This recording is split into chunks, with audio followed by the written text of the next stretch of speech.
Criminal case పెట్టలే?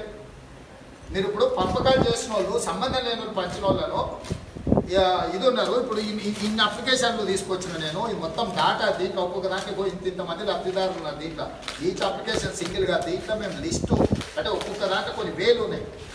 వీళ్ళందరూ లబ్ధిదారులు ఉన్నారు. మీరు పిక్ అండ్ చూస్ కింద ఇచ్చి మీరు ఏం చేయదలుచుకున్నారు, ఏం చేస్తున్నారు? అసలు మాకు సంబంధం లేకుండా మీరు మంచి స్థానికంగా మేము అసలు ప్రజాప్రతినిధుల కింద కూడా మేము కనిపిస్తలేమా?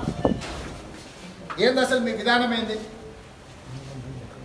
మీరు డీసీని ఎందుకు పిలుచుకొని నేను మీకు చెప్పిన కదా నిన్ననే వస్తున్నా అని చెప్పి దీనికి సంబంధిత అధికారులను మీరు పిలిచకుండా ఇప్పుడు నేను 50 వీడియోలు తీసుకొచ్చినా మీరు ఎందుకు క్రిమినల్ కేసులు పెట్టలేదు?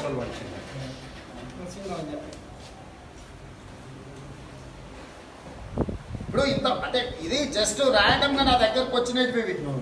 మీరు గ్రౌండ్లో పోతే ఎన్ని వేలు అవుతాయో మీకు తెలుస్తుంది. ఇప్పుడు ర్యాండమ్గా ఎంపీగా సార్ మాకు రాలేదు, మమ్మల్ని మోసం చేసిండ్రు, మాకు ఇయ్యలేదని తీసుకొచ్చిన ఇవి నేను తీసుకొచ్చిన ఇంత పెండలు ఉంది. ఒక్కొక్క దాంట్లో మీరు చూడండి ఎన్ని ఉన్నాయి ఈ లిస్టు.